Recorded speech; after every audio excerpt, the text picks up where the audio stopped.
Hello students, good morning. This is your Hindi class and I am your teacher Smriti miss. और आज हम लोग एक नया शब्द पढ़ने जा रहे हैं, नए चिन्ह के साथ एक शब्द पढ़ने जा रहे हैं जिसे बोला जाता है नुक्ता। ओके, तो हम लोग आज नुक्ता के बारे में पढ़ने जा रहे हैं, तो चलिए देखते हैं क्या है ये नुक्ता।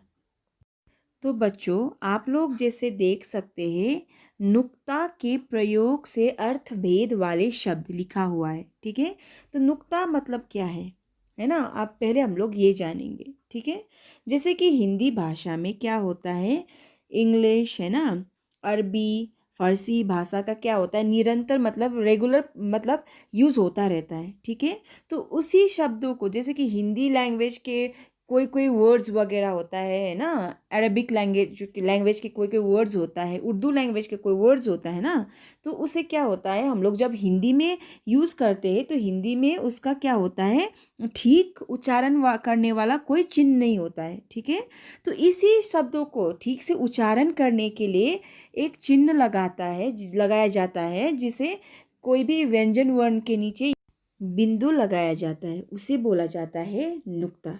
ठीक है, कोई भी वर्ण के नीचे अगर बिंदु लगाया जाता है तो उस बिंदु से लगा के कोई भी शब्द बनाया जाता है, तो उस चिन्ह को बोला जाता है नुक्ता। ठीक है, जैसे कि अगर हम लोग अनुस्वर लिखते हैं, अनुस्वर की मात्रा जैसे अंग लिखते हैं ना, तो वो बिंदु क्या होता है, ऊपर में होता है ना, लेकिन ये नुक्ता क्या होता है, वर्ण के नीचे। ठीक है, तो इसी को बोला जाता है नुक्ता। तो चलिए हम लोग देखते हैं ये नुक्ता का प्रयोग करके क्या क्या शब्द बने। ठीक है बच्चों, तो चलिए पहला शब्द है क फ कफ। क फ कफ मतलब बलगम। जब हम लोग को खांसी होता है तो कफ निकलता है ना।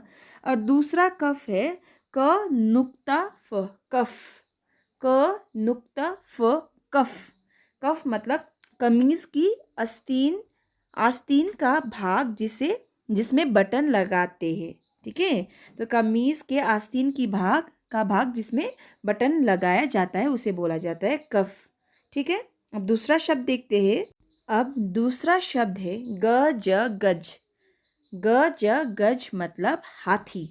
ठीक है, और दूसरा है ग ज नुक्ता गज। ग ज नुक्ता गज।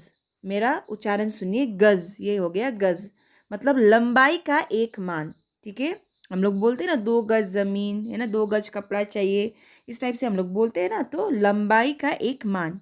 ठीक है, जिसे नापा जाता है, लंबाई नापते हैं उसे बोला जाता है गज।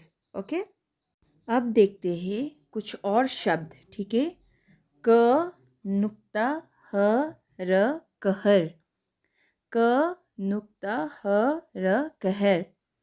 दूसरा है क नुक्ता स दीर्घकार र कसूर।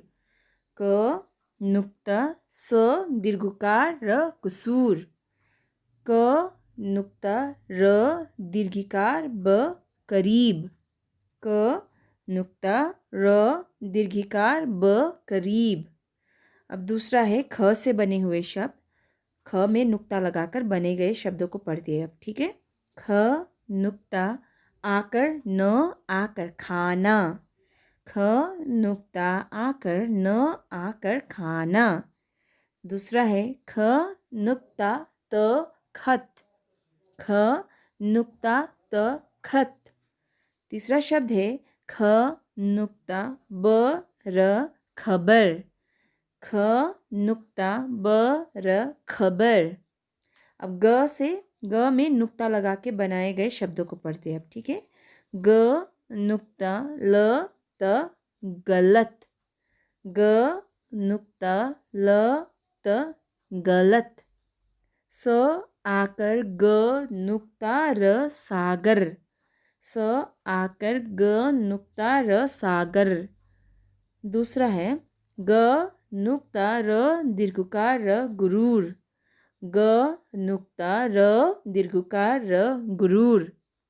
अब ज में नुक्ता लगा के बनाए गए शब्द। ठीक है, अब ज का उच्चारण हो जाता है इसमें। ठीक है, ज नुक्ता आकर य क आकर जायका। ज नुक्ता आकर य क आकर जायका। ज नुक्ता हर्षिकार अनुस्वर द आकर जिंदा। ज नुक्ता हर शिकार अंस्वर द आकर जिंदा। ज नुक्ता हर शिकार कर संयुक्त जिक्र। ज नुक्ता हर शिकार कर संयुक्त जिक्र। तो बच्चों हम लोगों ने शब्द पढ़ लिए। अब एक बार फिर से उस शब्दों को उच्चारण करके उसके मतलब भी समझते हैं। ठीक है, उन शब्दों का मतलब भी समझते हैं। तो पहला शब्द है क से कहर। कहर का मतलब होता है डर। ओके, कहर मतलब डर। कसूर, कसूर का मतलब होता है दोष। ओके, कसूर का मतलब क्या है? दोष। करीब, करीब मतलब क्या है? पास। ओके, करीब मतलब पास आना, करीब आना बोलते हैं ना, मतलब पास आना। ओके। खाना, खाना मतलब आप लोग को पता ही है, खाना है ना। खत, खत मतलब चिट्ठी। खत का मतलब क्या है? चिट्ठी। खबर, खबर आप लोग को पता ही है, खबर मतलब कोई भी खबर है ना। जैसे कि खबर अखबार में भी हम लोग खबर पढ़ते हैं ना, टीवी में भी खबर देखते हैं। हाल खबर को भी मतलब हालचाल जानना, खबर। ओके। अनदर वन इज ग से बने हुए, ग में नुक्ता लगा के बने हुए शब्दों को देखते हैं अब।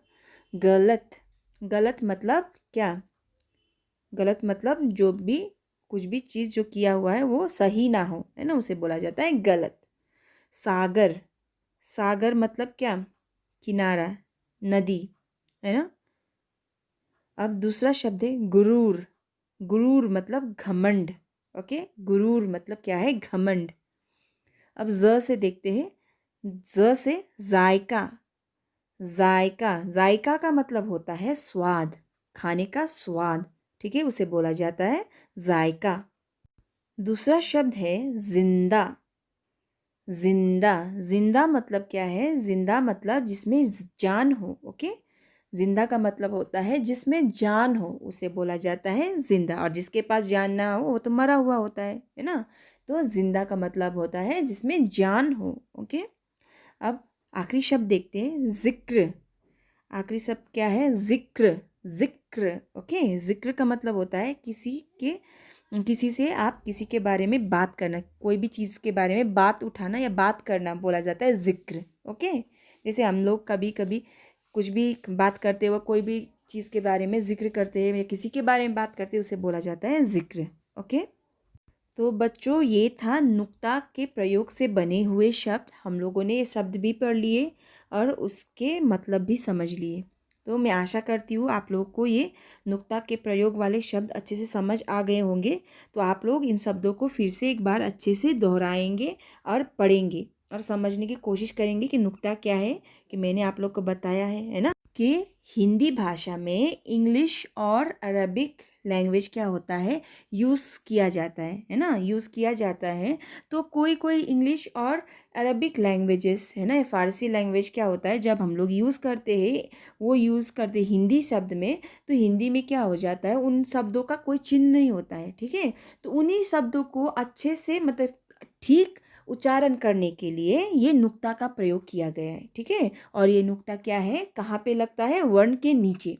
ठीक है, वर्णों के ऊपर नहीं, वर्णों के ऊपर लगने वाला होता है अनुस्वर, और ये जो वर्णों के नीचे लगाया जाता है उसे बोला जाता है नुक्ता। ठीक है, तो ये चिन्ह जो बिंदु है, ये बिंदु कहाँ पे लगता है? वर्णों के नीचे। ठीक है, तो ये वर्णों के नीचे लगाने वाले बिंदु को बोला जाता है नुक्ता। ठीक है स्टूडेंट्स, आज के लिए इतना ही। धन्यवाद।